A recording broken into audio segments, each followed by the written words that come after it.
Buenas tardes a todos, bienvenidos una vez más a otra sesión del Conversatorio de Estudios Críticos en Metal. En esta ocasión discutiremos el texto A Cry in the Dark, The Holes of Wolf in Horror and Heavy Metal Music, de Amanda Di Giorgia. Nos gustaría agradecer antes que nada a las instituciones que sesión con sesión nos apoyan. Al Colegio de San Ildefonso, a UNAM Boston y al Museo Universitario del Chopo. Y por supuesto a todas las personas que hacen posible el seminario. Para comenzar, me gustaría presentar a Amanda, quien nos hace nos colma de alegría el tenerla porque pues es otra invitada internacional que además pues hace el esfuerzo de estar aquí con nosotros para poder platicar sobre su texto. Amanda es doctorante en la Escuela de Estudios Eslavos y de Europa del Este de la Universidad College de Londres. Su más reciente monografía, Género y crianza en los mundos de Alien Blade Runner, un análisis feminista, fue publicado por la editorial Emerald Publishing Limited en agosto del presente año. Otras monografías de Amanda incluyen Parto y crianza en textos de horror, Los marginados y los monstruosos, igualmente publicado por Emerald. Y Duelo, la imaginación cultural rusa y masculinidad en crisis, publicado por Routledge. También en esta sesión, Omar González nos estará ayudando con la generación de preguntas para Amanda, y él es licenciado en Historia por la Universidad Autónoma de Chihuahua, maestro en Artes por la Universidad de Guanajuato en la especialidad de Historia y Lenguaje de la Música, Metamorfosis de la UACH, y en el Journal Metal Music Studies, así como en el segundo volumen de Punk Reader Trans Global Punk Essence del Punk Scholar Network. Ha presentado ponencias en la Semana del Humanismo de la Facultad de Filosofía y Letras, en el Foro Internacional de Música Tradicional de Lina, en el Seminario de Investigación en Historia y Antropología, en el Seminario Permanente de Historia y Música en México y en las Jornadas Académicas en Estudios sobre Heavy Metal. Actualmente es miembro de este seminario y pues su línea es la de historia, él está integrado en la línea de historia, además es intérprete bilingüe, como podrán ver también en esta sesión, y pues también en la traducción nos estará acompañando Rita Osnaya. Bienvenidos todos, adelante Omar. Pues bienvenidos sean todos a esta sesión. Estamos muy contentos porque tenemos a Amanda que aceptó nuestra invitación para participar. Esperamos sus preguntas, las reglas del juego, ¿cuáles son? Las reglas del juego son muy sencillas, ¿no? Si tienen ustedes alguna pregunta, por favor, les vamos a solicitar que la coloquen en el chat para que nosotros podamos hacer la traducción necesaria. Y obviamente pueden prender su micrófono, nosotros lo prendemos para que la puedan decir si quieren decirla. Si tienen una opinión, también podemos prender el micrófono sin problemas, solamente les pedimos que sean un poco concisos y nosotros estaremos haciendo la traducción tanto de sus preguntas como de las respuestas de Amanda, con la ayuda obviamente de Rita Osnaya. Ya dicho esto, vamos a comenzar. Y para comenzar, como todos los conversatorios, lo primero que hacemos es invitar al autor a que nos dé una introducción de los porqués y para qué de su trabajo. Entonces, ahora voy a cambiar a inglés para hablar con Amanda y presentarla. Amanda, so we're going to start now with your introduction. If you're ready already. Yep, I'm ready. So do I share the screen and just pull up the slides, or is that what? I think Roberto is the one that's going to share the screen with your presentation. Okay. He has your presentation. Just let us know whenever you want to switch the I'm ready. slide. I'm ready to go. I'm ready when you guys are. Thank you so much for having me. So let's go ahead and start, Amanda. The microphone is all yours. All right. Well, hello, everyone, and thank you for having me. I have a couple slides that I'm just going to be reading off of before we kick off.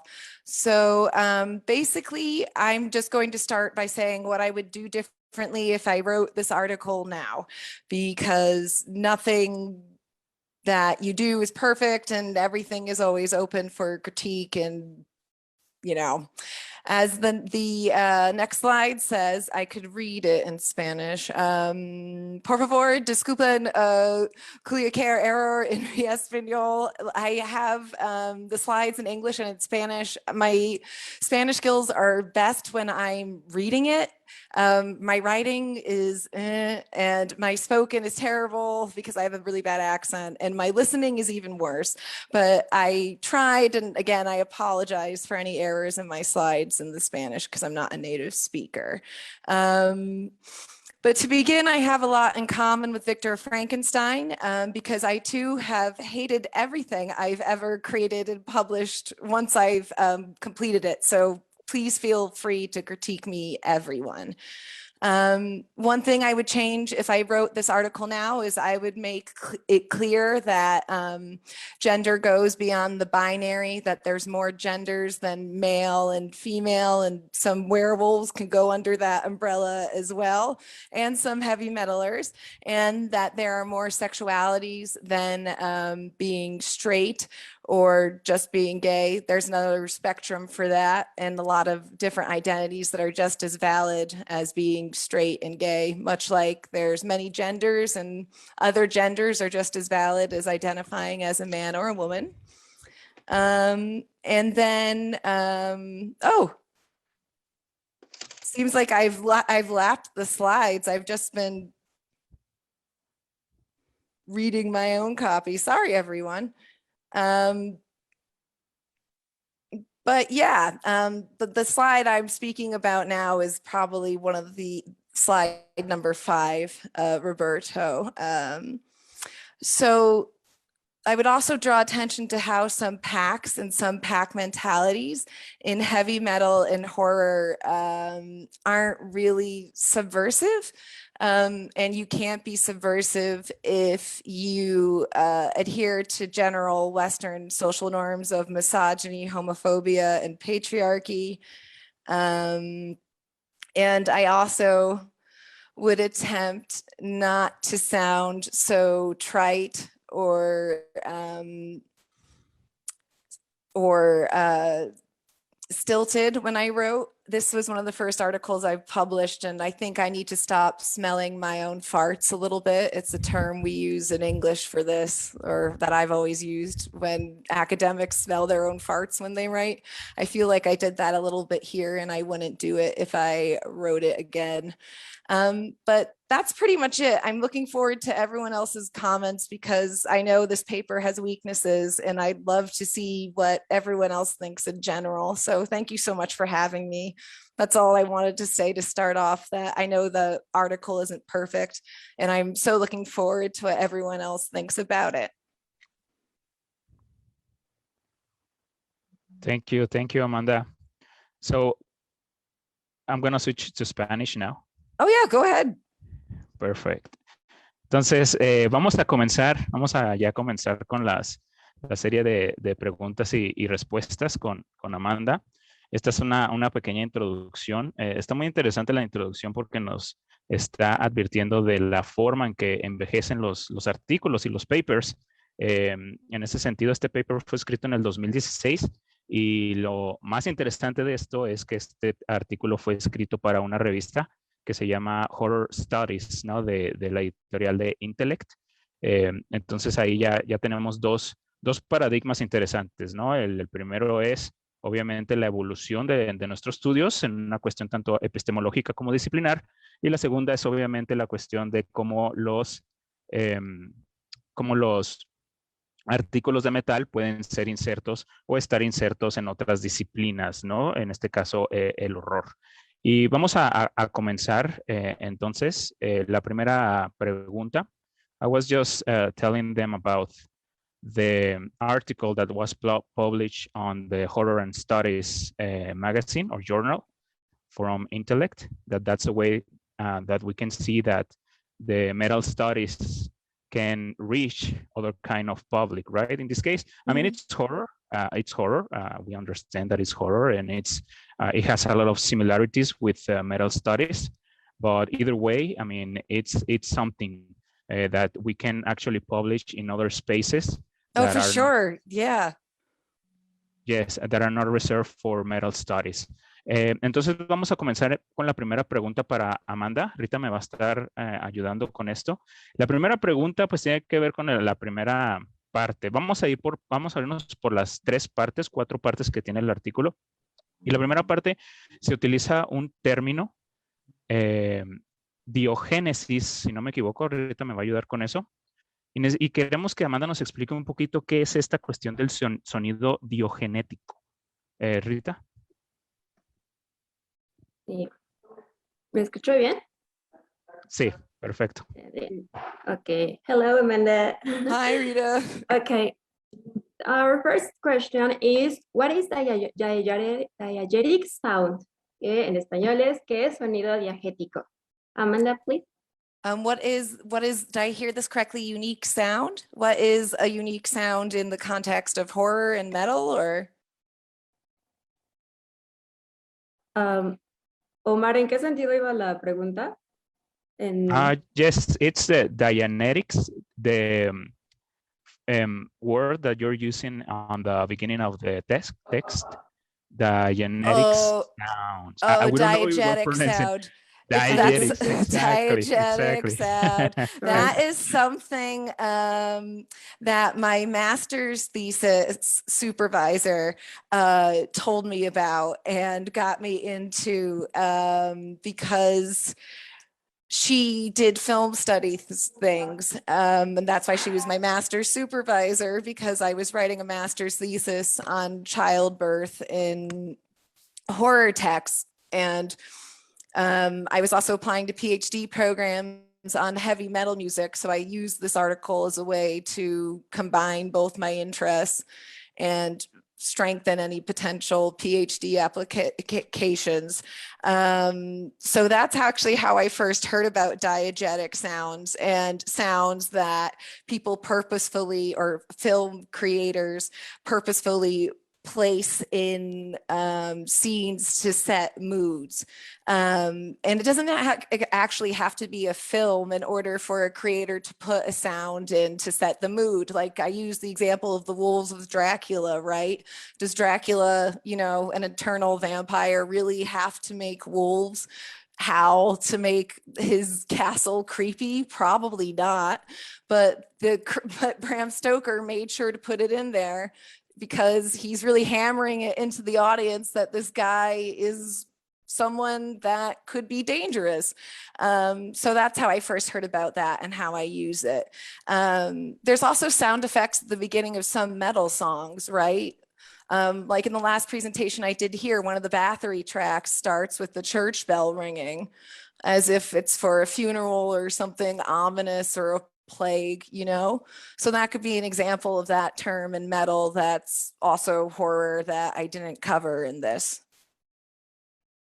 Bueno, pues básicamente Amanda nos está explicando lo que es un sonido diegenético, que es básicamente algo que se inserta puede ser en el cine, puede ser en cualquier tipo de presentación artística o expresión artística, que la intención es básicamente crear una emoción o otorgar una emoción, ¿no? Nos da una serie de ejemplos.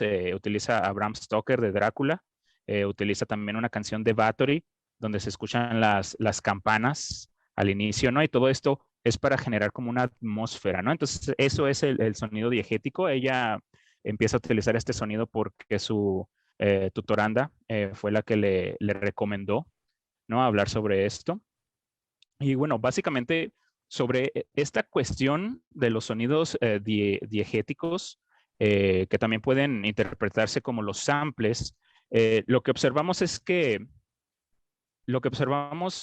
bueno, son varias cosas las que observamos, ¿no? Pero una de las que más a mí me resaltan y más me brincan es esta cuestión de que no hay muchos estudios sobre el sample en el metal, ¿no? Es decir, cuando hablamos nosotros de sample, siempre lo tratamos como un medio extra musical, ¿no? Es como el inicio antes de la canción, ¿no?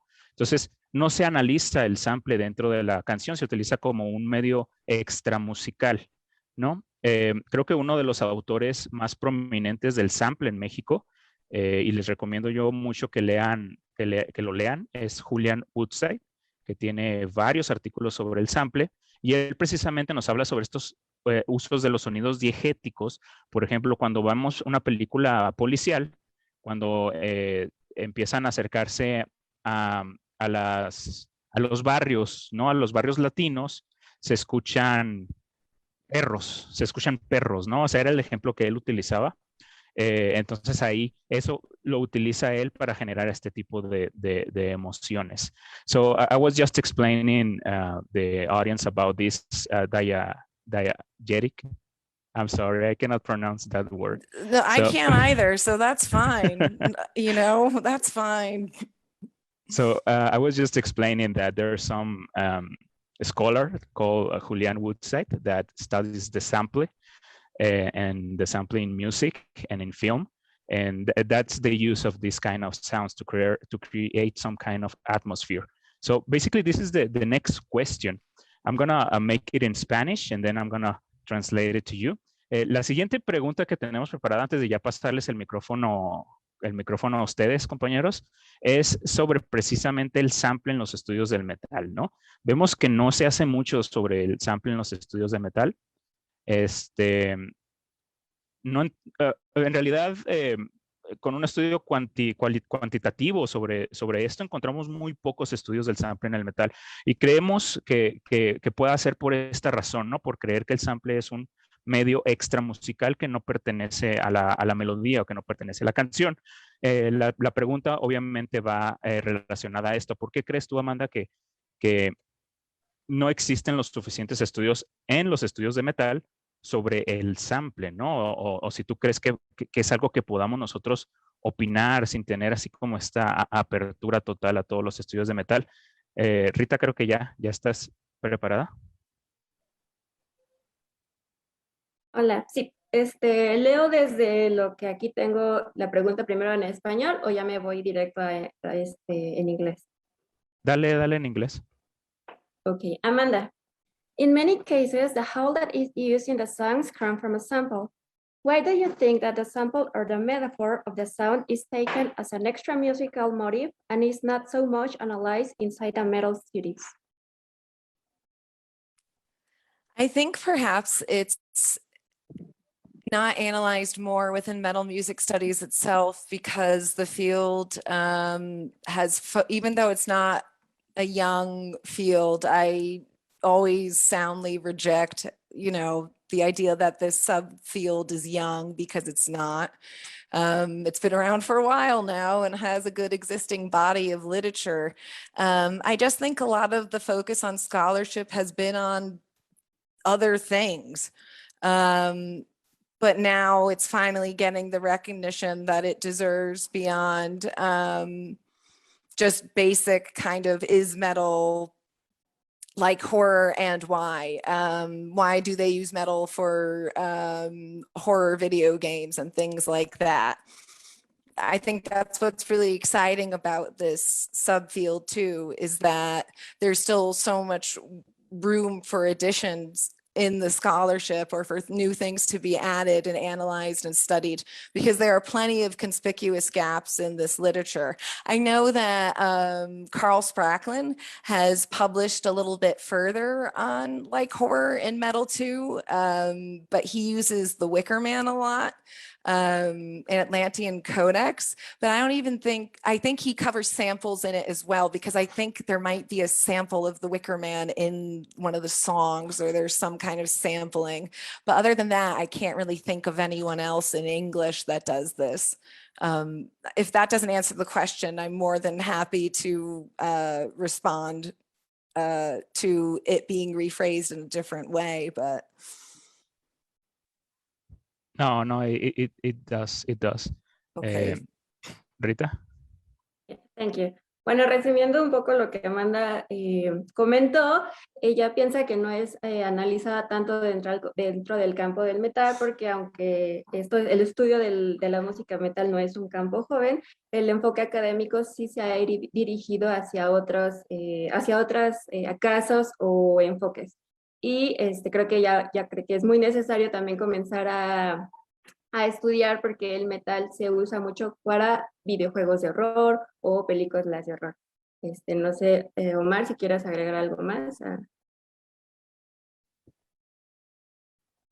Sí, de hecho sí estoy totalmente de acuerdo con lo que comenta Amanda.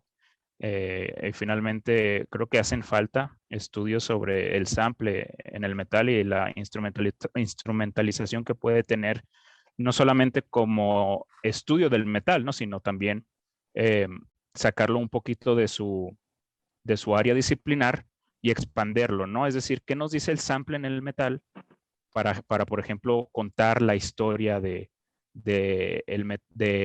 la violencia, ¿no? Por ejemplo, en México, ¿no? No quiero yo meter mi salsa ni nada, ¿no? Pero tengo yo un trabajo sobre el sample como fuente de historia del metal de la violencia, y por eso me parecía interesante hablar sobre esto. Vamos a pasar entonces a las preguntas que tienen ustedes, compañeros. I was just telling them about your answer, Amanda, that I totally agree with you, that we can use the samples as a source for studying not only metal studies, but also, for example, the history of violence. No, that's something that pops in my head immediately. So we're going to turn to the next question that is made by our assistants over here. Vamos a pasar a la siguiente pregunta. Sí, primero tiene pregunta Raimundo y después Jessica. Pueden hacer su pregunta en español y se traducirá. Adelante, Raimundo.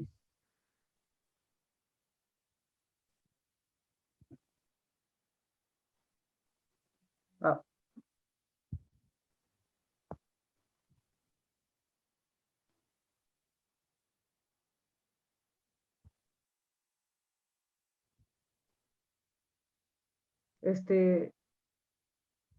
Si no se encuentra, Jessica, por favor.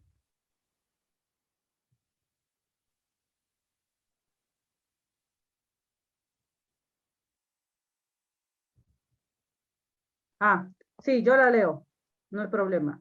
Jessica nos dice, el monstruo feo y grotesco se ha vinculado con lo subnormal, lo infrahumano, por lo tanto con lo inmoral, con lo bestial, es decir, que no tiene espíritu y no puede trascender, etc. Así también es visto por las bandas de metal o ya se manejan nociones más contemporáneas.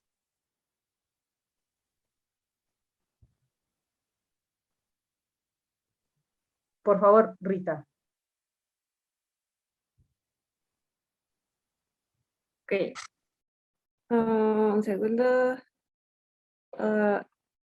The monster, ugly and grotesque, has been linked with the subnormal, the subhuman, therefore with the immoral, with the bestial.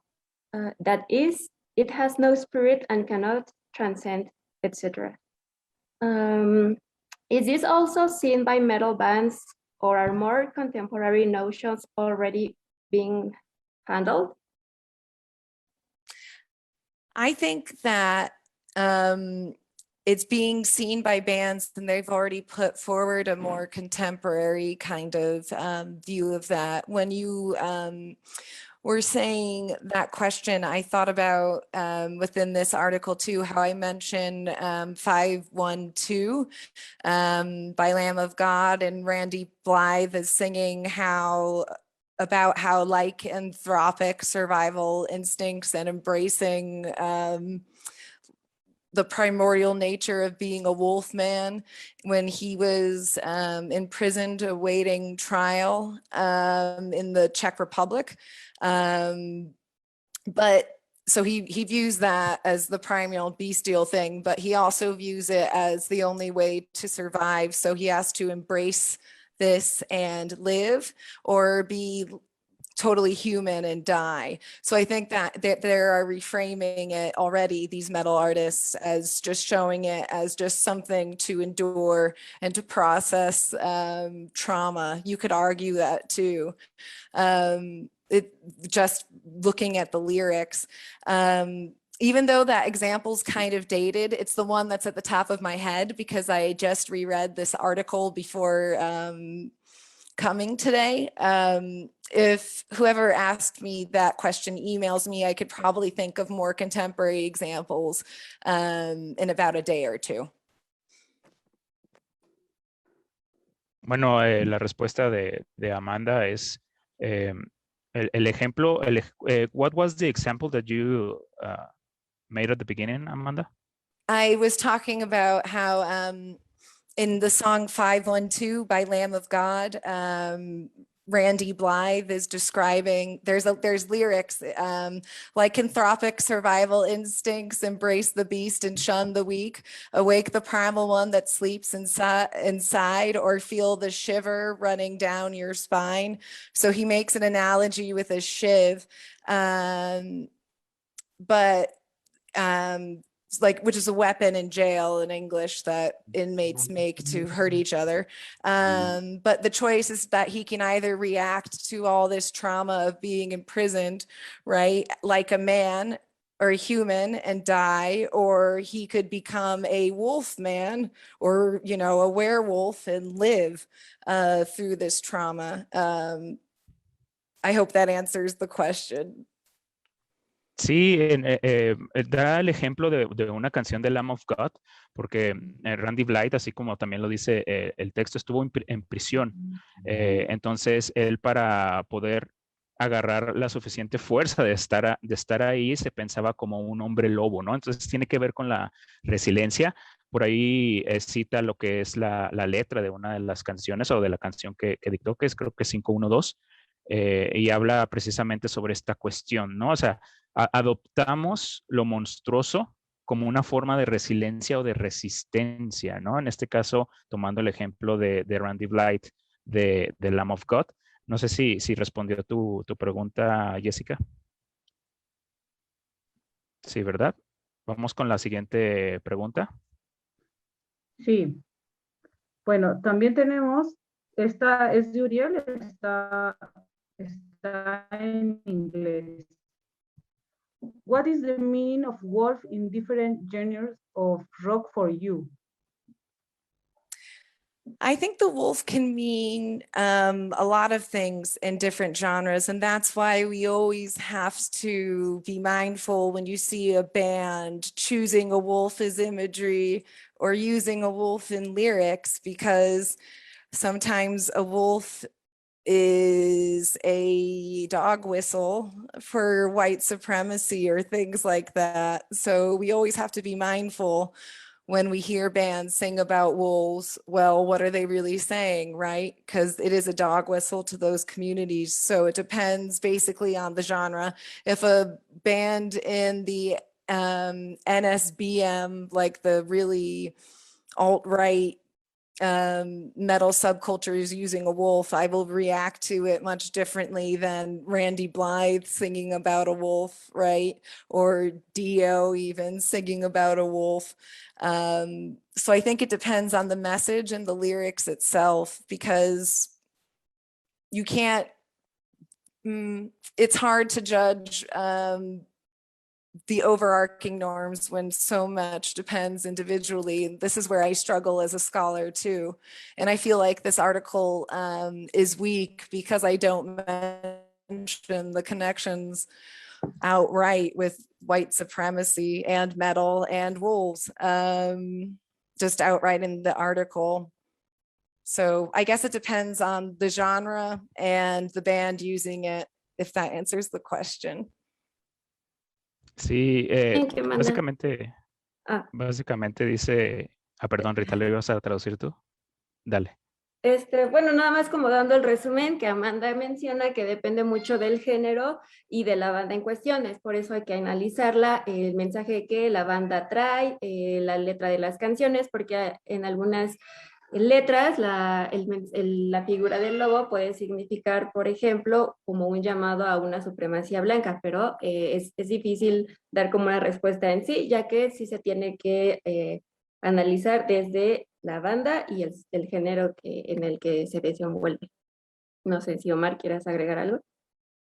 Sí, quiero decir algo antes de pasar a la pregunta de Alfredo, y eso era una pregunta que yo tenía para Amanda posteriormente, precisamente por el uso del macho alfa como un dispositivo de la supremacía blanca, de los grupos de ultraderecha, específicamente los llamados Proud Boys, y también del ejemplo de Peter Steele que utiliza Amanda.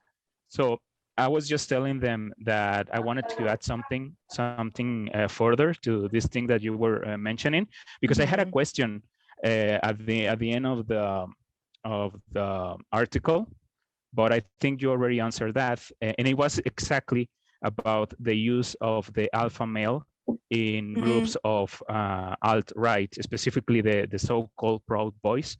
And Peter Steele, for example, Peter Steele has a controversial past with the band Carnivore. So I was just thinking about how Peter Steele believes he actually believed he was the alpha male. This story about him posing in Playgirl, it's really bizarre because he posed naked in Playgirl, and it results that Playgirl is mostly consumed by homosexual men. So he just thought that he made a great mistake by posing naked in Playgirl, but he wanted to show his virtues, right? As he thought that he had it. So I see the relation between Peter Steele, this band Carnivore, the alt-right, and the use of alpha male. I just wanted to add that. Oh, for sure. I've been trying to pay my own penance from this article in all my later publications. You know, even in my dueling book, I connect incels, the alt-right, like bad behavior online. I always try to flag that as the scholar I am now. And this is a huge weakness in this paper, and I admit it. And this was one of the first articles I published. If I was writing it again now, it's something I would definitely include and fight to remain in the article, even if the editor like wanted to take it out. It shows my own privilege and my own blindness as a young scholar when I published this, because I agree with everything that you said.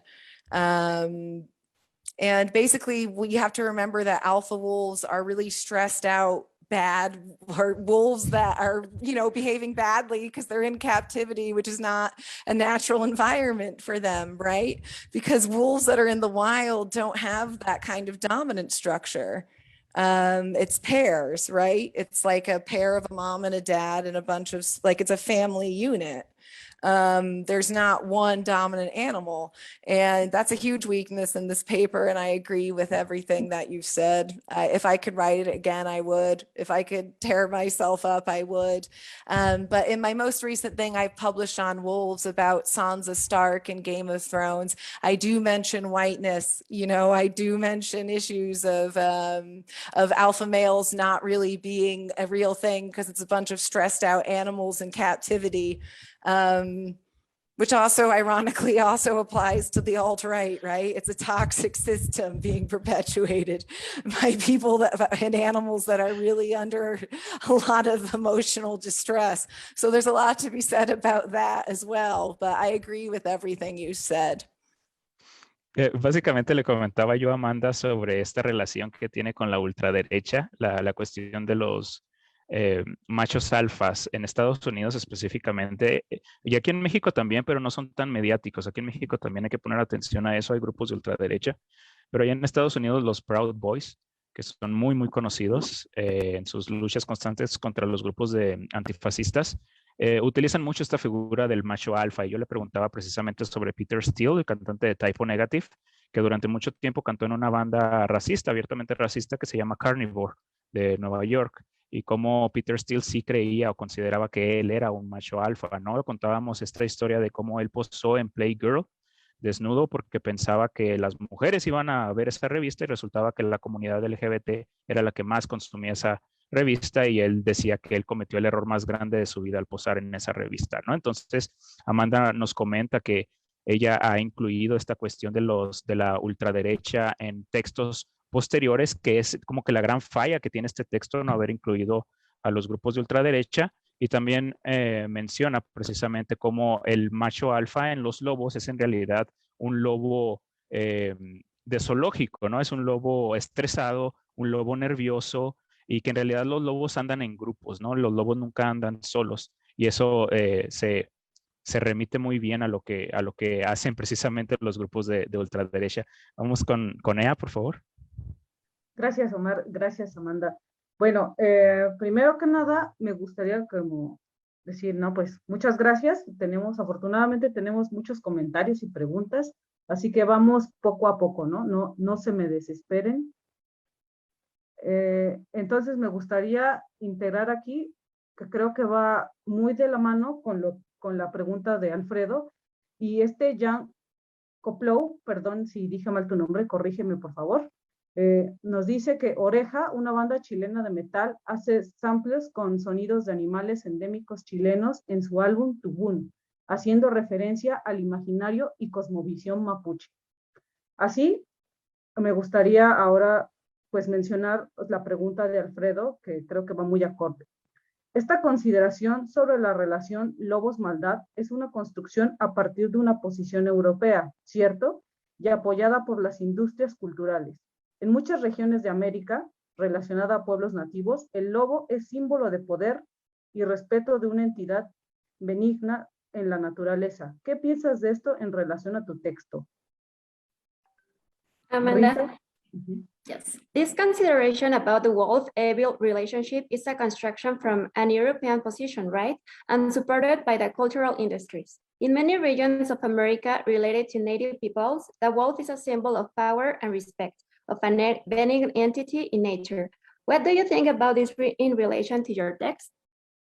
Oh, I think a lot of my texts are from a white Western privileged position, which is why I'm so excited currently how classics are being remade to acknowledge that there are other stories other than pale, stale Western males. That new Predator movie with the Predator coming and combating indigenous people in the Americas, yes, take my money. I want to see 20,000 sequels like that.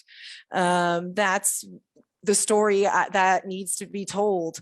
Unfortunately, if you look at the majority of bands that get played in the West where I reside and where I live, it's lots of white people either singing about fables that they know or overarching stereotypes that they know, like from the Bible, like I mentioned in my article, or they co-opt or culturally appropriate wolf stuff from peoples and cultures that aren't their own, that they've systemically helped in exterminating, and that's not cool.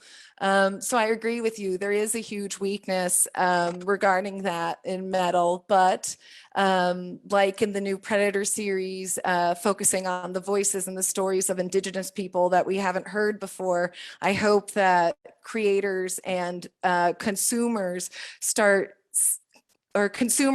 seeking creators telling those stories, because I know I always am interested in seeing that. And it also ties into the comment made earlier about violence in music and stereotypes, right?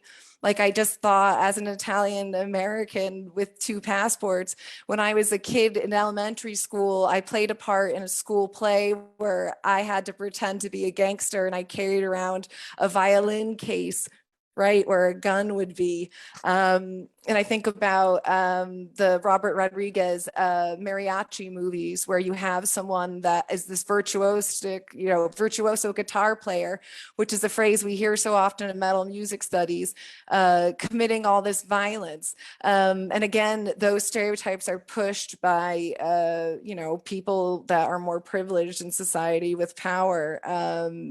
So yeah, intersectionality in metal is a real issue, and I don't know, everything that you've just said is valid. Thank you. Bueno, ella comenta que está consciente de que lo que escribió fue desde una posición de privilegio, en donde pues mucha gente en la academia también lo hace, y hacen esta situación de estereotipar las imágenes como del lobo malo. Omar, ¿me ayudas acá? Sí, claro que sí. Básicamente lo que nos comenta Amanda es sobre el estereotipo del lobo malo y cómo se había occidentalizado. Ella comenta básicamente sobre cómo escribió este paper y muchos de los papers en la academia a partir de pues, su blanquitud, ¿no? Esto obviamente no teniendo una connotación peyorativa, que podríamos nosotros utilizar en México. Ella dice, pues escribo mis textos a partir de dos pasaportes, ¿no? Mi pasaporte norteamericano y mi pasaporte italiano. Pero sí, o sea, lo que comenta Alfredo es completamente válido y creo que esta interseccionalidad que se está viviendo actualmente en los estudios de metal y en todos los estudios de la academia es completamente válido y de hecho no es solamente completamente válido, sino que debe ser algo impulsado, ¿no? Sí. Bueno, me gustaría darle ahora la palabra a unos de los que tienen la manita levantada. Alicia primero y después Abel, por favor. Ay, ya, perdón. Bueno, antes que nada, gracias Amanda por estar aquí. Y bueno, el artículo me parece muy interesante. Me gustó hacer este ejercicio mientras lo leía, ir a buscar los trailers de las películas y hacer esta reflexión, como ya lo menciona, del uso que se le da a los aullidos del lobo para generar tensión y horror. Mi pregunta es, ¿esta comunión de ser una manada podría ubicarse en otros géneros o sería propio de la identidad del público del metal, como lo han mencionado de este macho alfa? Gracias. Amanda, Alicia, thanks you for being here. She says that your article is very interesting. And Thank you. mentions this about that when she was reading your text, she did this exercise about looking more about the bands that you mentioned and all that.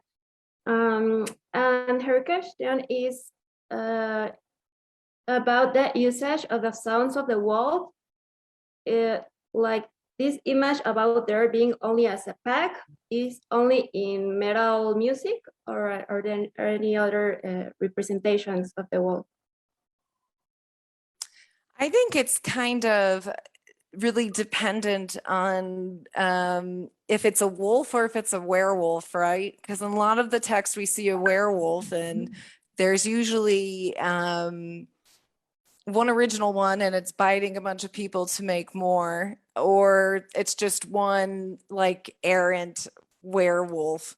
But if it's wolves, like the actual wolf creature, it's always it's typically a group, because wolves are an individual wolf can still kill a human. However, they're far more dangerous in groups, whereas a werewolf, one can just wipe a human out, so they don't need the group element to be more dangerous than they are. So I think that needs to be maybe examined and explored.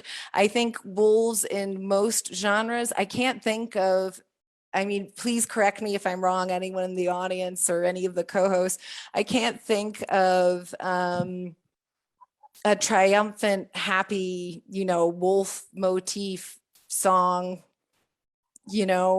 off of the top of my head in any other genre. Like I could think about, I don't know, like the Pines example of the Appian Way is a classical music song about trees that is very triumphant. And then there could be other songs about storm and wind rustling through trees that is scary. I can't think about the same thing with wolves. Even though wolves are associated with Rome, like the pines of the Appian Way are, I can't think of a similar situation like that, for instance. So I think overarching stereotypes about grouping with wolves and how wolves are used in sound are also connected. Yes, and it depends if it's an actual wolf or if it's a werewolf, whether there's groupings or packs or not. But in heavy metal, specifically the subculture, it typically is about like the group and feeling like you are the other, like the dangerous other, as a group, as opposed to just individually. Although you may individually feel like you don't belong in society, you're with your pack, with your metal people. Thank you. Bueno, resumiendo un poco de su respuesta, es que ella menciona que cree que depende mucho de si se está hablando de la figura del lobo en tanto criatura o la imagen del hombre lobo, ya que el lobo, al estar siempre en una manada, pues son más peligrosos y ese peligro también puede como transmitirse en el sonido de los cantantes, mientras que en el hombre lobo ya también siendo peligroso, pues solamente no es como que se manejen en manada, solo es uno. Y respecto a esto de la unidad de los lobos, ella menciona que también es como para hacer sentir al otro como entre audiencia metalera en una manada, entenderlos como una manada, aunque no se sientan como parte de la sociedad o se sientan marginados, sentirte como o imaginarte a un lobo es como sentirte parte de esa manada. Omar, no sé si quieres agregar algo de lo que respondió. No, creo que quedó perfecto. Ella preguntaba que si ustedes conocían alguna canción que hablara precisamente sobre lobos en un sentido como más, no positivo, pero sí como, digamos que más lúdico, ¿no? Si ustedes se acuerdan. ¿Se Sí, como acuerdan la de imagen de alguna? un lobo triunfante y no Ajá, en la imagen de un lobo que provoca miedo. ajá. Si tienen alguna banda, igual porfa déjenla en los comentarios. Si se les ocurre una que puedan pensar, yo pienso en Los Temerarios, obviamente, pero no es tan triunfante, pero sí. I was just telling them about, there is a band in Mexico that is called Los Temerarios, that they use the image of a wolf, and it's like a Tex-Mex grupero band. So, I mean, there's that there's that example. I don't know if it qualifies for what you're looking for. I need to But start yes. listening to them and looking at their lyrics. Maybe, Yes. maybe Shakira with She-Wolf, why not? Well, it's the sexuality aspect, right? Oh, You could connect that with rabies, though. Like a lot of people, I mean, this is a little explicit, but an increased sex drive is one of the side effects in humans for a rabies infection. So that's why there's that connection with lycanthropy and werewolves. I've read a whole bunch on the actual rabies infections too when studying this stuff. So Shakira's might actually qualify. bueno, Dice que ajá. dale. No, o sea, yo de broma comentaba que la canción de Lava de Shakira, pero algo muy interesante que ella menciona es que esa canción refiere a la figura del lobo de manera sexual, lo cual de hecho se relaciona con otra parte de su texto, que igual más adelante vamos a comentar. Sí, gracias, Rita. Quedaba pendiente Abel. Por favor, Abel. Gracias. Hola, Amanda. Hace rato, bueno, retomo una idea que se dijo hace rato con la cual coincido, acerca de que lo monstruoso también sirve o es una herramienta de resiliencia, ¿no? Coincido con esta parte, pero mi pregunta es, ¿qué opinas acerca de que además de ser un mecanismo de resiliencia, lo monstruoso también lo podemos ubicar, a lo mejor sustentados en la corriente psicoanalítica, en una especie de acto fallido, ¿no? Es decir, el acto fallido visto como algo que no controla el sujeto, es decir, algo que surge de manera espontánea, que nos avergüenza, y llevándolo al contexto del terreno social, por ejemplo, en México, algunos crímenes de Estado, ¿no? Uno de los más conocidos y que causó mucha indignación, el de Ayotzinapa, por ejemplo, en donde a uno de los estudiantes le desollaron el rostro, ¿no? Y de pronto eso, ¿no? Yo pienso que Ayotzinapa cumple, o sea, su función social es como un acto fallido, es decir, algo que surgió de manera espontánea, ¿sí? Pero lo monstruoso, por ejemplo, al momento de desollarle el rostro, implícitamente el Estado lo quiere ocultar, ¿no? O sea, nadie hable de eso, ¿no? Como esconderlo, ¿no? Y es donde entra el acto fallido, ¿no? Brota desde lo monstruoso y viene a mi mente, por ejemplo, la última portada del último disco de Iron Maiden, ¿no? Donde aparece Eddie, pues muy monstruoso, ¿no? Y yo cuando vi ese Eddie, me pareció o vino a mi mente este estudiante de Ayotzinapa al que le desollaron el rostro, y entonces es como si desde el metal, ¿no? lo monstruoso se convirtiera en algo que brota, ¿no? De manera espontánea, por decirlo de alguna forma, para decir, de eso también tenemos que hablar, ¿no? No hay que ocultarlo, ¿no? Es decir, brota desde una portada, por ejemplo, y entonces lo monstruoso, además de ser resiliente, además viene a mostrarnos aquello de lo que no queremos hablar, ¿no? Aquello de lo que nos avergüenza, ¿no? Thank you. Gracias, Abel. So basically, he was saying that besides the parallel that we can construct about monstrosity with resistance, based on the example that you have of the Lamb of God singer, he was telling us that monstrosity can be also linked to psychoanalysis as the failure or as something that embarrasses us. He said that is something that is out of control. And he makes some parallel with a state crime that happened in Mexico. I don't know if you know about the Ayotzinapa 43. Amanda, it's something that happened here in Mexico where the state basically disappeared 43 students from Ayotzinapa.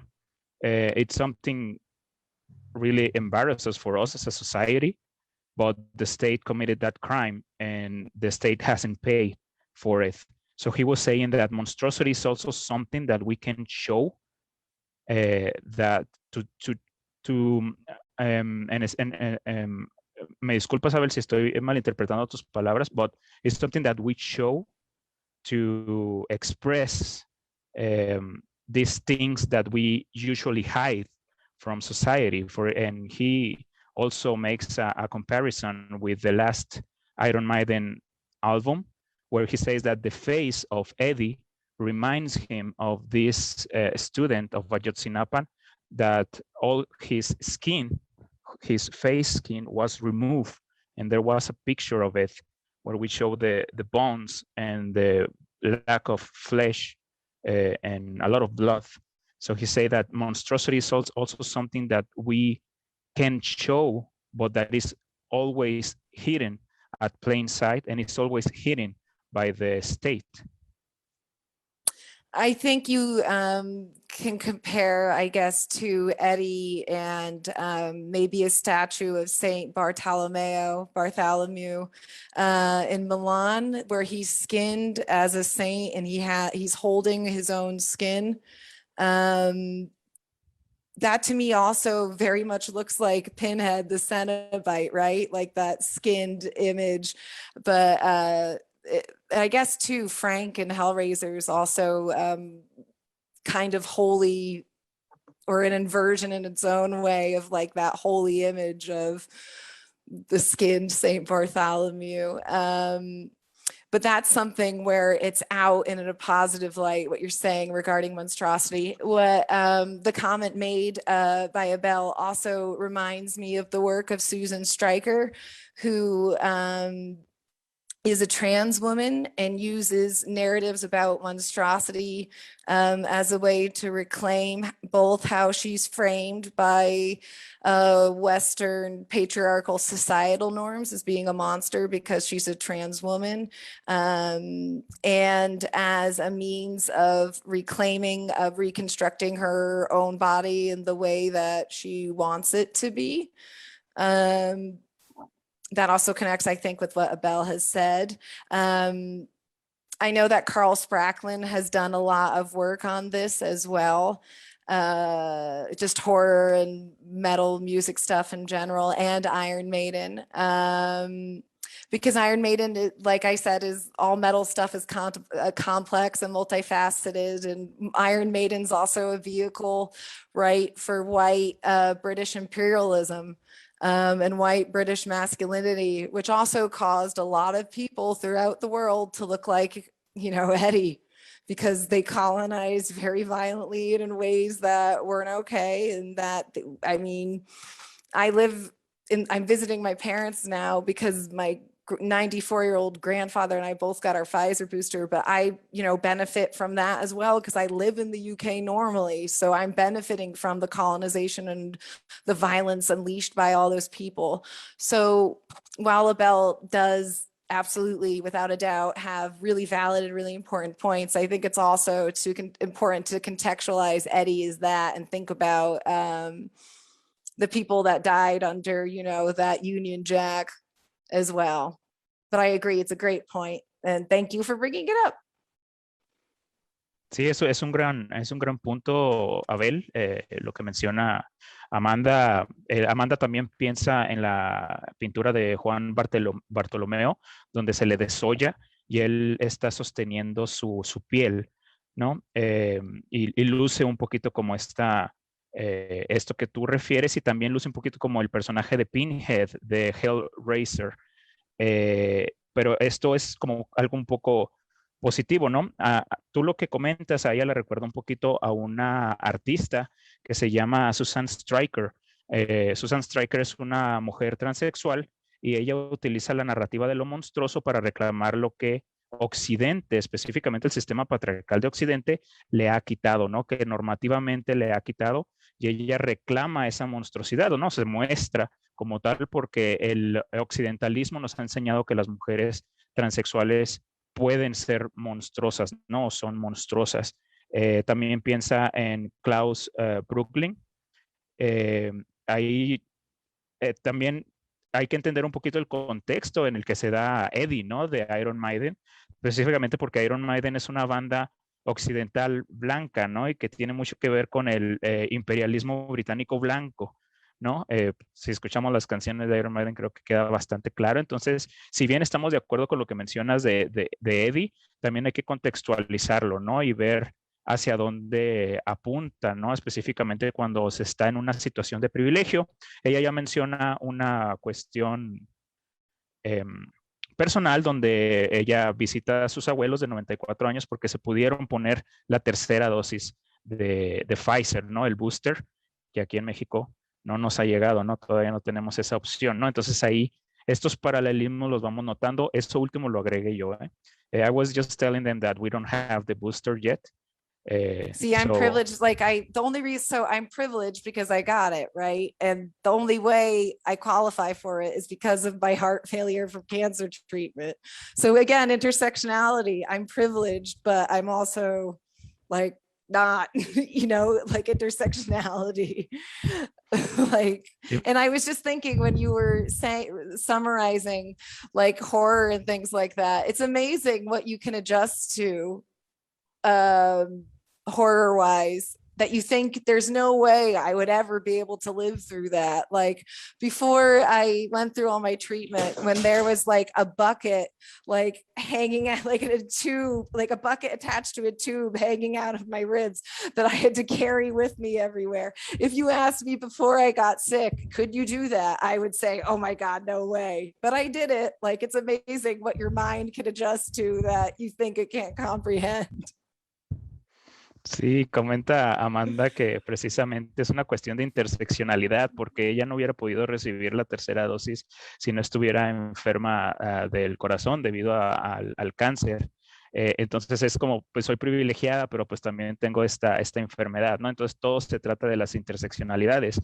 Y ahora que mencionas la cuestión de lo monstruoso, pues ella piensa en el poder de la mente, ¿no? Específicamente cuando tenía ella todos estos tubos que le salían de sus costillas, del costillar, y que iban a un balde, ¿no? Y ella decía, si le hubieran preguntado antes si hubiera podido aguantar algo así, pues obviamente la respuesta era no, pero lo logró. Y eso tiene que ver mucho con el poder de la mente, ¿no? La mente cómo nos lleva y nos conduce a lugares monstruosos, ¿no? Eso último es agregado mío. ¿Yeah? I get the Brundlefly saving little bits of himself now. I understand. That's awesome.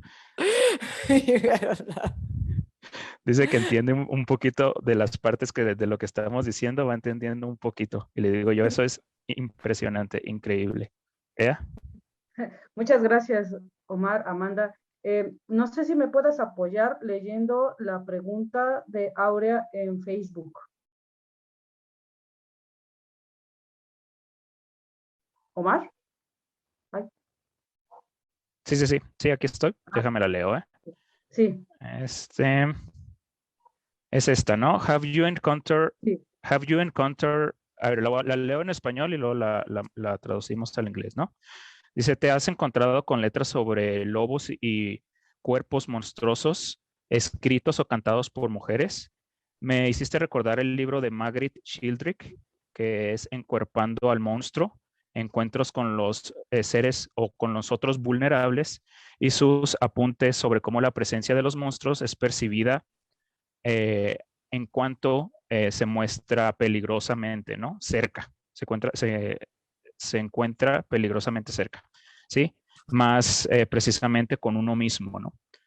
So Amanda, this is the question. Have you encountered with lyrics about wolves and monstrous bodies written and or sung by women?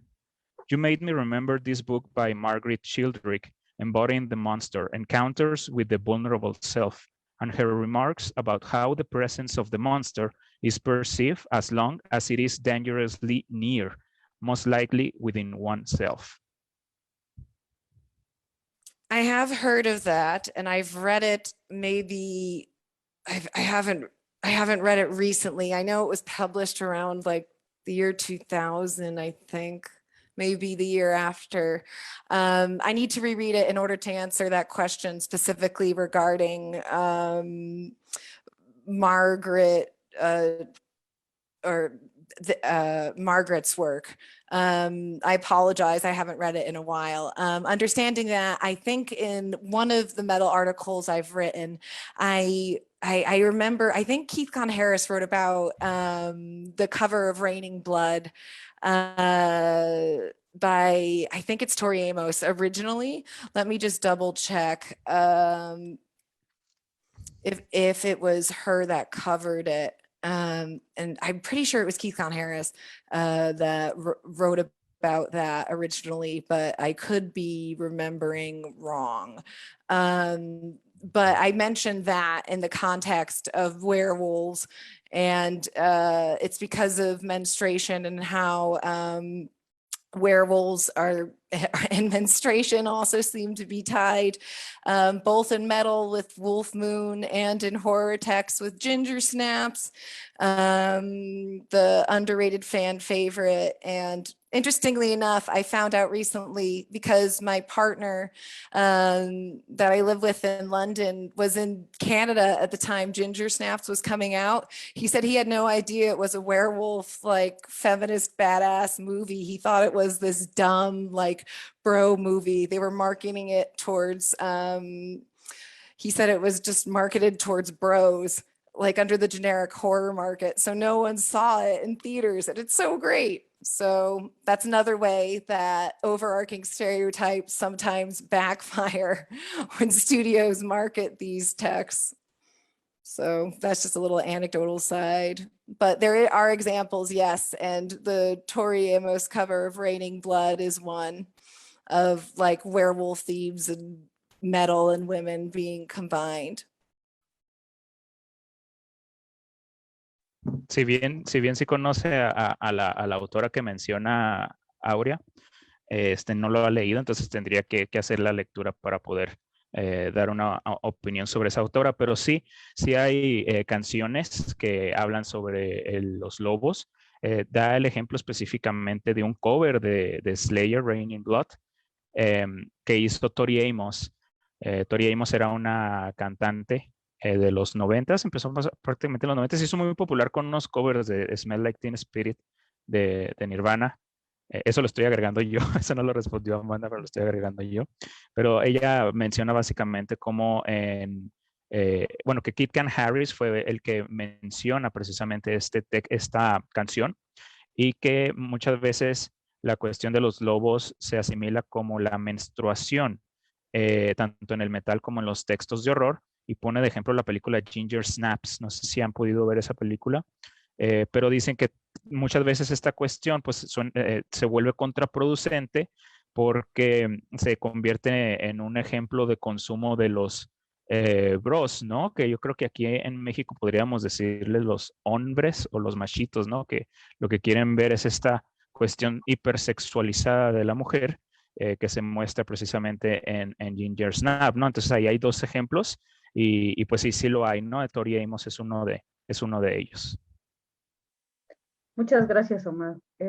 Bueno, si no alcanzamos a leer todas las preguntas, es que tratamos como de sintetizar, ¿no? También para que sean o sea, como tratemos de juntar las preguntas que más se parezcan con otras para no como alargarnos así como sin sentido, ¿no? Entonces, pero si queda espacio al final de la sesión, las pasamos, ¿no? Para que no piensen que como que los estamos ignorando o algo así, ¿no? Sino que tratamos de hacer como que sea lo más coherente el diálogo.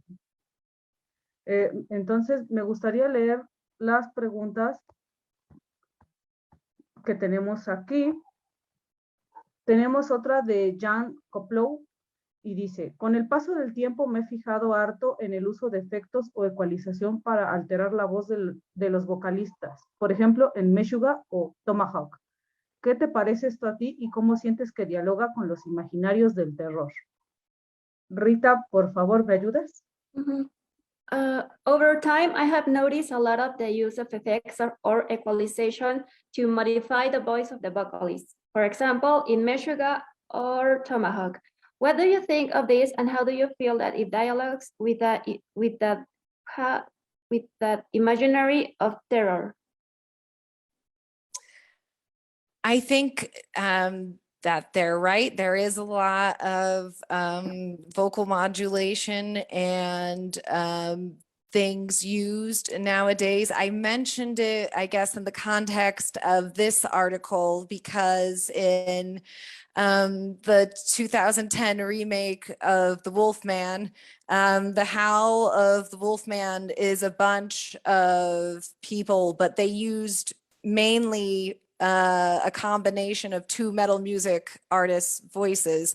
They used Gene Simmons of Kiss and David Lee Roth of Van Halen, and the director of The Wolfman said that the howls of Gene Simmons and David Lee Roth were the most useful in their quest to create like this really spooky spine tingling, I think he uses, or like this really creepy sound. And he said that the singers had these really great and amazing lung capacities, and they just let them howl and just combined it with, I think there's like an opera singer and someone else thrown air, but mainly when you hear the howl of the Wolfman in the remake in 2010, it's mostly Gene Simmons and David Lee Roth.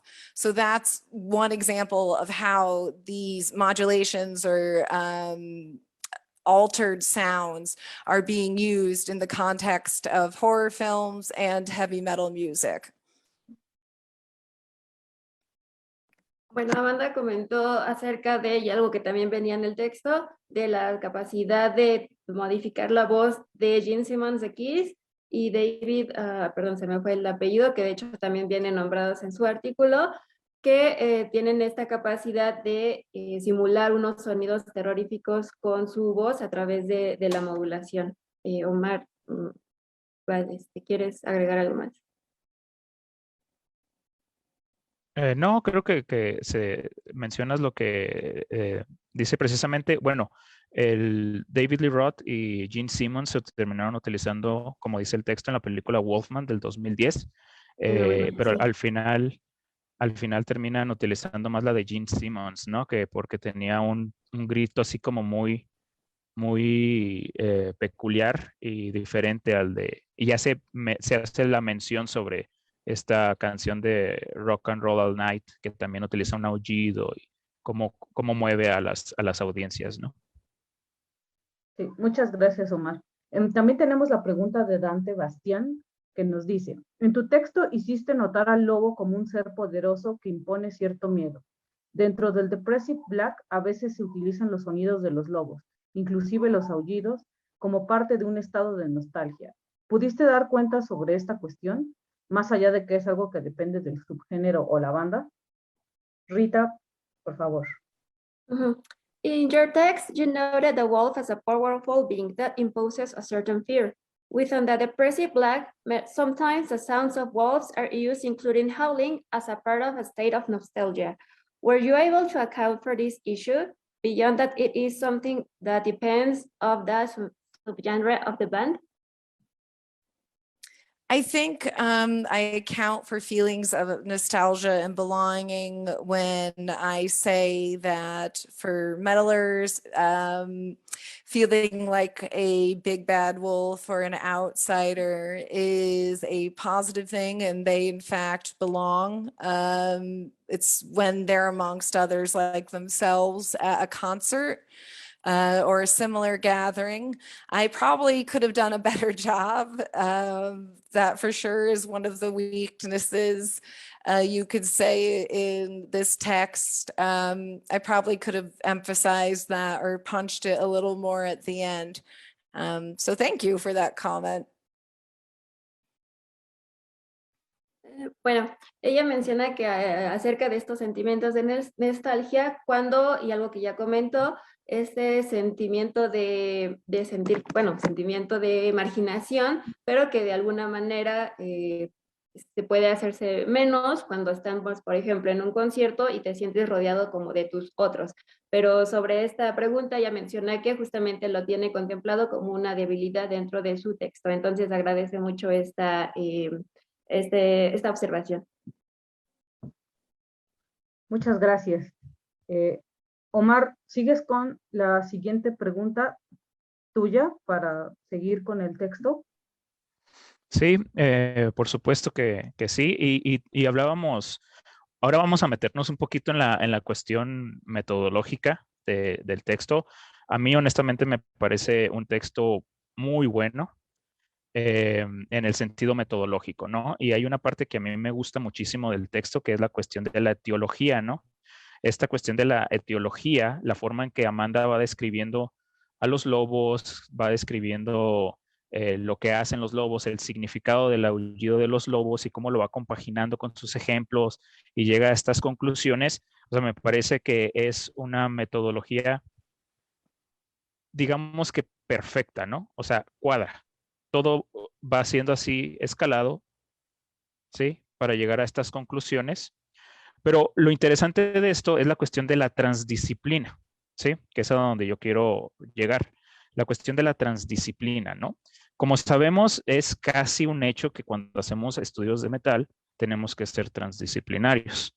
No puede ser de otra manera, ¿no? Es decir, los estudios de metal van a evocar lo que es la sociología, la historia, y en este caso particular va a evocar tanto la cuestión transmedial, intermedial o intertextual con la etiología y el metal, ¿no? Entonces la pregunta después de todo este rollo es básicamente, ¿cuál es la importancia, ¿no? de la transdisciplina en los estudios de metal? ¿Me ayudas con esa? Es la tercera o cuarta pregunta, Rita. Ajá. The importance of giving the wolf howl its proper context from the etiology, in order not to transform it into the cultural construction of the steppe wolf, a phenomenon that only occurs in zoos but not in the wild. From the introduction, your article becomes transdisciplinary. There is a tacit importance in focusing the context to have a scientific article that does not become an opinion article. What is the importance of transdisciplinarity in metal studies? I think a lot of metal music study stuff is transdisciplinary by nature because the field was founded a while ago to be transdisciplinary. Again, no article published is perfect, and this was one of my first ones, and I hate everything that I've written once it's been published. So I could assure you, if I had the chance to write this again, this one keeps me up at night because it's the one I wish I could redo the most because it has such big holes in it now. Understanding that if you're not going to critique something that you like or say or hold back from pointing out things that are wrong with something, you should be a fan perhaps and not an academic. And again, I wrote this while I was getting my master's. And I think when I wrote this, I could have been more of an academic and less of a fan. And now I try just to be an academic when I write anything, just to remove, you know, myself completely from it. But I needed to learn that because I could have done it a lot more at the beginning from like book reviews that I wrote when I was starting out to stuff like this. I could have been stronger methodology wise for sure, but I still think it's interdisciplinary because I think metal music studies is interdisciplinary because that is how the subfield was founded. If that answers the question. Ok, ella menciona que los estudios del metal son por naturaleza transdisciplinaria porque el campo fue, por decirlo de alguna manera, fundado de esa forma. Vuelve a comentar que su texto sí es una de las debilidades que tiene, que si pudiera rehacerlo lo haría, pero también menciona esto que se me hace muy interesante, que esta como capacidad de los académicos de criticar la música, en este caso, aunque te guste, y eso te hace más académico y no tanto solo un seguidor de la música. Omar, ¿quieres expandir en esto? ¿O? Sí, básicamente ella dice que el artículo le pareció un poco débil cuando recién lo escribió, bueno, ya después de que lo escribió, y que comentaba que pudo haber utilizado un poquito más de esta lecturas que ella había realizado para tener una metodología más fuerte. So let me just tell you, Amanda, that I don't agree with you there. I think it's an excellent. Oh, well, thank you for saying so. It keeps me It up is. at night. This is my werewolf howl that when I wake up, I'm like, ah, like this is the werewolf behind my back that stalks me.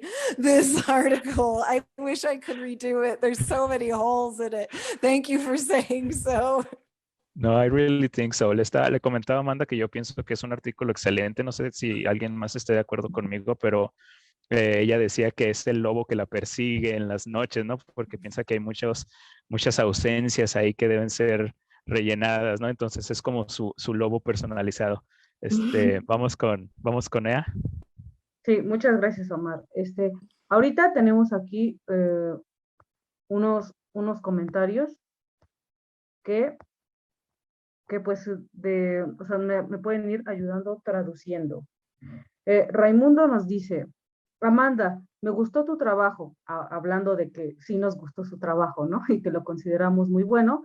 Dice, no solo por la relación que en el heavy metal, sino porque en Guerrero, un estado muy especial en México, en la comunidad de Ixcateopan, Guerrero, hay cosas reales en torno a hacer rituales, no al lobo ni a Drácula, sino a los chaneques, a la nahual, en el que se convierten zorros, humanos y gatos montés. Hablando como del contexto de aquí. No sé si quieran hacerle una traducción a Amanda. Raimundo says that he liked your work, not only because of the relation to heavy metal, but because in Guerrero, a very special state in Mexico, in the community of Ixcateopan, Guerrero, there are real things about doing rituals, not to the wolf or to Dracula, but to the chaneques, to the Hawal, in which they become foxes, humans, and wildcats. Oh, that's awesome. Thank you for the compliment and for educating me about the indigenous rituals there. I didn't know it.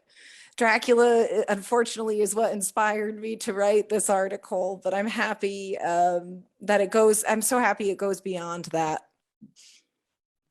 Bueno, agradece los comentarios y que le contemos más acerca de estos rituales y que Drácula fue una de las principales inspiraciones que tuvo para escribir este texto. Muchas gracias. También tenemos un comentario de Judith que nos dice, la figura del lobo es en general una fuente de inspiración para las artes. Como mencionan, la figura del lobo se puede retomar desde diferentes puntos, la bestia, la manada, la lucha solitaria. Sin embargo, también podemos analizar la figura del lobo asociada a la lealtad y la fidelidad. En el poema Los motivos del lobo, de Rubén Darío, se puede observar esa ambivalencia de la figura bestial, pero a la vez sensible del lobo. Supongo que eso es lo que convierte en un actor interesante para la escena del metal y en general de la música o las artes. Okay, they said that the wolf can also be an inspiration in the arts as the beast, as the pack, or as the wolf in the loneliness, but the wolf can also be associated with loyalty. Yeah, Un segundo. that's true. I I- said yeah because I'm thinking of all like the heraldry and everything. I agree for sure. I will finish reading her question. Oh, sorry, I thought it was done. I'm sorry. I have a lag where I am because my internet is slow. I'm sorry. No, sorry, my bad. However, sorry, we can also analyze the figure of the wolf associated with loyalty and fidelity. In the poem Los Motivos del Lobo by Rubén Darío, we can observe the ambivalence of the bestial, but at the same time sensitive figure of the wolf. I guess that's what makes him an interesting actor for the metal scene and in general for the music of the arts. That's what she commented. I agree. I apologize for interrupting you and the lag. And what you mentioned about, or what the commenter mentioned about the wolf and the arts, I thought about when you were saying their comment about the Borges poem about the wolf, right? I know the translation in English features it's like a lone wolf, right? It's like the last wolf in all of England that Borges is writing to. And some of the imagery that he brings up in this poem is also very prevalent in metal songs. So I agree with you. And if I could write this again, I would definitely bring in poetry. Unfortunately, not the poet that the commentator mentioned because they aren't in my wheelhouse like Jorge Luis Borges is. But I agree, there's so many more things I could have pulled from to tie like the wolf to metal. Let me see if I can find the poem. I'll put it in the chat. Bueno, ella también comenta que dentro de su artículo también le hubiera gustado agregar más cuestiones justamente sobre la poesía, como lo que comentaban, y ahorita está buscando el poema del que quiere comentar. No, muchas gracias. Creo que tenía por ahí la manita levantada Mauricio. No sé si todavía quieras agregar algo antes de continuar. Sí, justamente quería hacer una pregunta. Muchas gracias. Un saludo pues a todos. Psicológicamente, el miedo al lobo es porque anteriormente nuestros ancestros eran cazados pues por ellos, ¿no? Entonces, la cuestión de lo horrorífico que comentaba pues Abel está muy implicado en la cuestión de que si tomamos el lobo, que si tomamos su símbolo y lo conquistamos, si conquistamos esa cuestión horrorífica, ahora nosotros somos los que podemos tomar esa cuestión, ¿no? Es como lo hacían en algunas culturas de que se comían a sus enemigos para tomar su poder, ¿no? Ahora, eso forma parte de la cultura metalera, o sea, todos esos símbolos, todos esos atributos del lobo, ¿no? Mi pregunta es, para Amanda, ¿de qué forma se puede deconstruir esa apropiación de la supremacía blanca de estos símbolos sin afectar esos pilares de la cultura metalera, ¿no? Muchas gracias. Well, Mao is talking about psychology. He says that our ancestors were hunted by wolves, and that is one of the main reasons why we are afraid of wolves, or why, like Abel mentioned previously, we felt horror or we feel hunted by wolves. In that sense, he says that once we conquer wolves, we became the wolf. It's like he makes another example of cultures where they eat their enemies and they basically became as powerful as their enemies, right? And I think that's something that the Tlaxcaltecas did before, that they eat their enemies in like pozole. I don't know, maybe I'm wrong, but I think that's something. And he said that metal culture adopts this kind of thinking, that when you eat something, you became as powerful as that thing that you're conquering, or well, you know. In that case, the question is, in which way we can deconstruct this kind of relationship between horror and metal fans, specifically talking about the white pride thing and white supremacy, without affecting these kind of traditions? I guess the easiest, sorry, I want to make sure that the lag hasn't kicked in.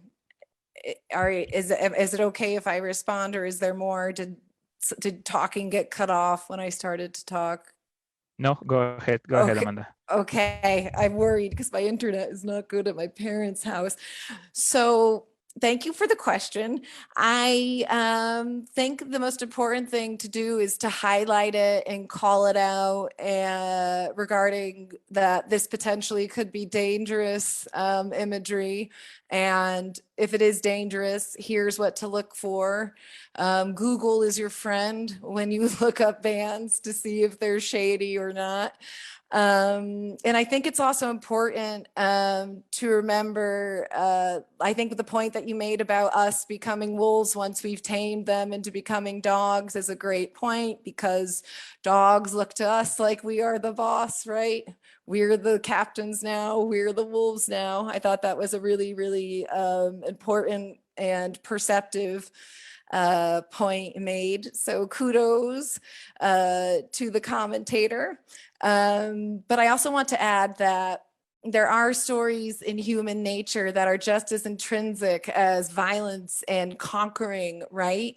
Like in that Shandar cave in Iraq with those Neanderthals, there's an example of a man that was born with visible disabilities, living into old age, being cared for, and there were flowers in this Neanderthal's grave. Someone in their grief left them something, and he had grave goods. He was prepared to travel on to the next journey upon his death, just like anyone else in his tribe was, even though he had incredible visible disabilities since birth. I think about how a baby, the oldest person discovered with Down syndrome is a skeleton of a baby in Neolithic Ireland, and the scientists were able to tell that this baby wasn't abandoned at birth. This baby was breastfed for months, which is really hard to do for babies with Down syndrome because their tongues are bigger and they have difficulty latching compared to people who do not have Down syndrome. So there are instances within antiquity and within Neolithic times of people banding together and showing gentleness and compassion and acceptance of people different than themselves. It's not just all violence and domination and fear. And I think that's something that we should keep in mind too, just personally. Because in some ways, these ancient people are better to the other than we are, you know, like raising them and accepting them and treating them with dignity. A lot of people in our society don't do that. So I think that's something to keep in mind too, just personally. But we don't hear about those stories. We just hear about people chopping each other up. Y comenta primero que nada, Mau dice que muchas gracias por la pregunta. Ella dice que te tienes que, para poder deconstruir eso, pues sí te tienes que fijar muy bien en la imaginería, ¿no? Y nuestro amigo es Google en ese sentido, ¿no?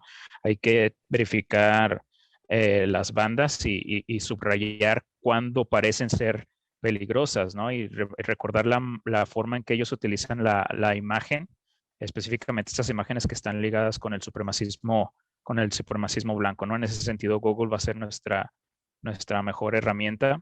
Y dice que el ejemplo que acabas de dar sobre cómo cuando domesticamos a los lobos, ¿no? Y se convirtieron en perros y nosotros nos convertimos de alguna u otra manera en los lobos, que es un gran comentario, ¿no? Que muchas felicidades por ese comentario.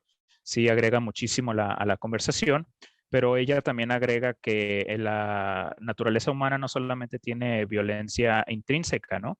Ella piensa, por ejemplo, en varios ejemplos. Uno de ellos es de los neandertales de Irak, donde había una persona que había nacido con discapacidades muy visibles y que las personas a su alrededor le habían cuidado, ¿no? Y le habían mostrado una empatía increíble que básicamente lo llevaban específicamente al lecho de su muerte, o sea, lo cuidaron hasta el lecho de su muerte y mostraba esta tumba llena de flores o de rosas, ¿no? Y también, por ejemplo, piensa en la persona más antigua siendo diagnosticada con síndrome de Down, que fue en la Irlanda neolítica, donde se mostraba que no fue, digamos que rechazado al nacer, ¿no? Sino que fue aceptado y fue criado con compasión. Y fue amamantado incluso específicamente porque es difícil amamantar a los niños que tienen esta condición debido a la forma de su lengua. Y ellos básicamente los aceptaban. Entonces a lo mejor nosotros podríamos aprender muchísimo de estas culturas, mm, es que voy a decir, bueno, antiguas, culturas antiguas, ¿sí? Es decir, no todo es violencia, no todo es masacre y probablemente ellos son mejores que lo que nosotros estamos haciendo actualmente, ¿no?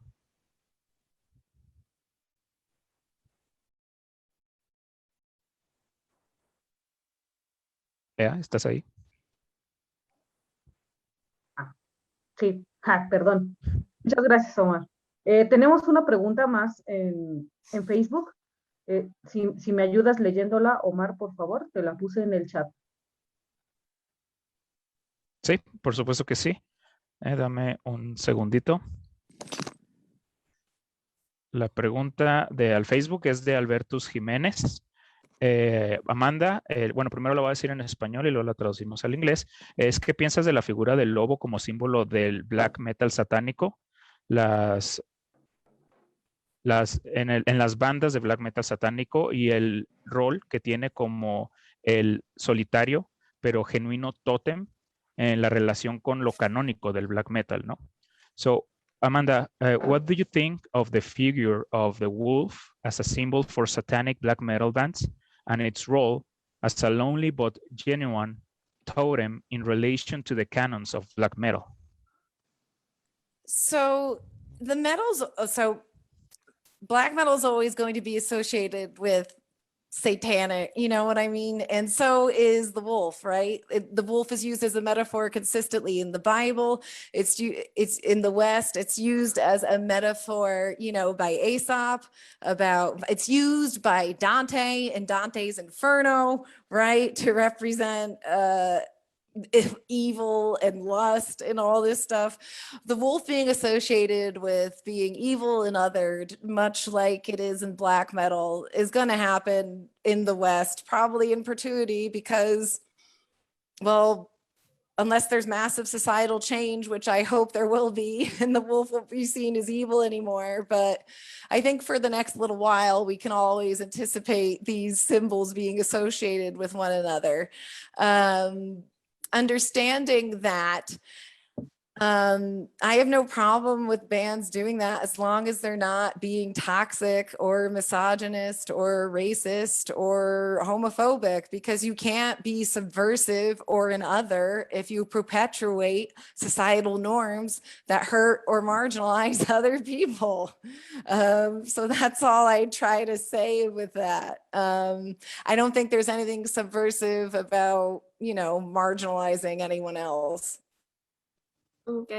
Amanda comenta que el black metal siempre ha sido relacionado a lo satánico, así como también el lobo ha sido una metáfora de lo mismo, de la maldad, que también ha sido representado en, por ejemplo, el infierno de Dante para representar el mal. Espera que sí haya un cambio en esta representación, pero por ahora no tiene un problema con que la figura del lobo siga de esta manera. siempre y cuando las bandas no sigan perpetuando estos discursos racistas, homofóbicos, misóginos, porque, como me comentan, no hay nada subversivo en seguir marginalizando a los demás grupos sociales. Muchas gracias, Rita, y Amanda, por supuesto. Entonces, Omar, ¿nos vas ayudando a cerrar con tu pregunta? Sí, vamos a ya cerrar esta sesión. Estuvo, la verdad, bastante fructífera. Les agradecemos muchísimo a todos los que se quedaron, los que pusieron sus preguntas. Muchas participaciones, muchas gracias. En verdad, muchas gracias. I was thanking everyone. We're going to close now with the last question, with my last question. I'm the chosen one for that. And then we're going to close. I have a question. Why do you like the Steelers, man? That's what I want to know. No, I don't like the Steelers. Look at this. Look at this. It's Oh, man, that's Tampa. even worse. I gave Pasado. Oh, no. You're saying that for Tom Brady, but I cheer for Tampa since like 20 years ago. So Oh, was Tejora, without Tom Brady. Oh. Amanda dice que tiene una pregunta para mí, que por qué le voy a los Steelers. Como pueden ver la parafernalia de los Steelers ahí atrás, pero le enseño mi cachucha que es de Tampa Bay, de los Bucaneros de Tampa Bay. Yo le voy a los Bucaneros, no por Tom Brady, también, no afirmo. No sé si les gusta el fútbol americano, pero acá en el norte nos gusta mucho, ¿no? Y entonces vamos a hacer la última pregunta, que tiene que ver con la última parte específicamente del texto, ¿no? Y tiene que ver con la cuestión del rock y el metal. Y yo me preguntaba un poco si la diferencia entre el uso de los lobos en el rock y el metal tiene que ver con que el rock es más una categoría musical que una cultura, ¿no? O un grupo subcultural. Es decir, el metal está más regionalizado, está más localizado. Entonces, cuando hablamos de lobos, sentimos esta unión, ¿no? Con nuestros camaradas que escuchan metal en los conciertos, a diferencia del rock, ¿no? Que puede ser hasta un poquito más masivo y se caracteriza por ser una categoría musical más que una cultura. Esa es ya la última pregunta, es la última de la lista que te pasé, Rita, si me ayudas. Sí, claro. I feel that rock, more than a culture or community, is understood as a globalized musical genre, unlike metal in which you find local and regionalized scenes. In that sense, is that the reason for the difference in the meaning of the how between metal and rock? Wow, that's a really good question. And I have to stay on track because I saw that you have a Beauty and the Beast sweatshirt on, and I was also in the High School Musical. So right now I have all the harmonies like da na na na na na na bum in my head. So I got to stay on track and answer this. I think sometimes though that's a great point that you made, but sometimes rock and metal bleed over into one another, right? Like I think Little Richard and I Am Going to Die on This Hill is metal as all hell. I think Little Richard is very, very metal in everything that he does, but others would argue that he's rock. So I think you have a great point with what you said about the regional nature of rock and the differences in the genres between rock and metal. I tried to address that in that paper, but I only had like a paragraph or two.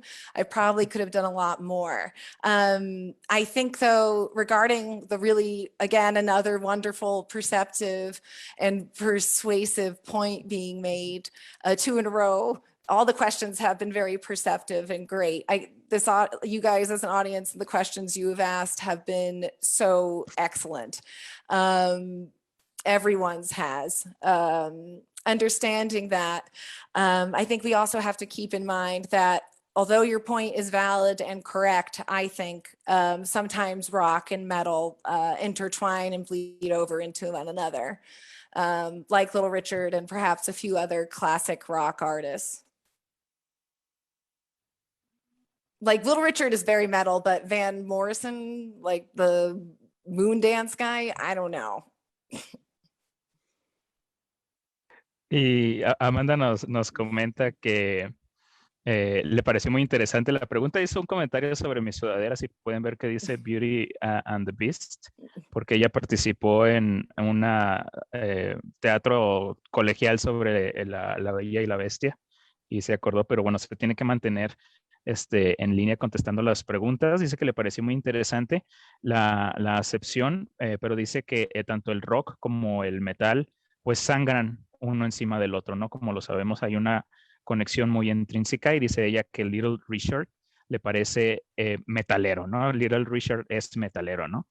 Entonces dice que esta acepción de que el metal tiende mucho a los regionalismos y a los localismos y hay una diferencia entre el rock como categoría musical y el metal como cultura, finalmente dice que hay una cuestión ahí donde tanto el rock como el metal pues se quedan así entrelazados, ¿no? Y dice, bueno, Little Richard es metal, pero Van Morrison para nada, ¿no?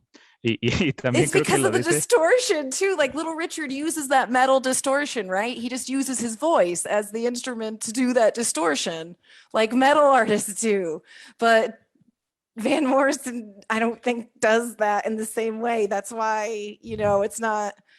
And Little Richard's really subversive. I don't know if Van Morrison is like he is. So it seems that Van Morrison is anti-vax. So oh, it's, definitely boo on him though, you know. Sí, comentaba ya que Little Richard es metalero por la distorsión que utiliza en su voz y Little Richard es verdaderamente subversivo, ¿no? Van Morrison, pues no, y le comento yo que Van Morrison de hecho es antivacunas, entonces que creo que queda bastante claro que Van Morrison, pues de subversivo, pues tendrá su pelo faltante y nada más. Y bueno, Amanda, it was truly, antes de eso, perdón, ella también comentó que le encantó todas sus participaciones, todas las preguntas que tuvieron fueron muy nutritivas. Yo también se los agradezco a todos personalmente. Sabemos que toda la gente de la red del seminario que estuvo viéndolo se le han de haber pasado al máximo. Esperamos también su retroalimentación. Amanda, thank you very much. Thank you very much for being here. We Thank you really for having appreciate. me. It was great. It was great reading your article, discussing it with you. It was awesome. All the comments, if you can stay a little bit longer once we finish the broadcasting, we can read all the comments that they left in the chat. You can start on your own if you want. It was awesome. Ea, te paso la palabra.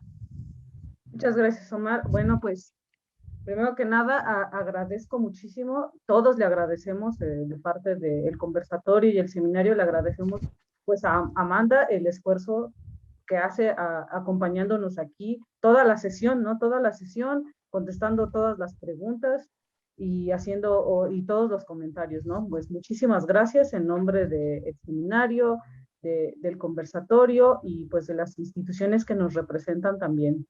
Les agradecemos también a todos los que se conectaron a través de Zoom para hacer las preguntas y a todo el público también en Facebook que también hizo sus preguntas.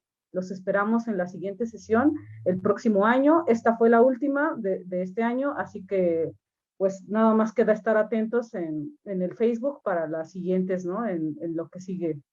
Y pues muchísimas gracias por otro año más del seminario. También cumplimos 4 años y como parte de eso, pues el conversatorio también ya lleva un rato, ¿no? Así muchas felicidades a todos y gracias. Gracias a ti, Omar, por tus preguntas, por tu labor de traducción. Gracias, Rita, por lo mismo, por tu excelente traducción y pues colaboración en esto. Sabemos que no es tan fácil como parece, ¿no? Muchísimas gracias a los dos y pues a todos ustedes. Y bueno, Alfredo Nieves, coordinador general del seminario, que siempre está apoyándonos en todo esto. Muchísimas gracias y nos vemos a la siguiente.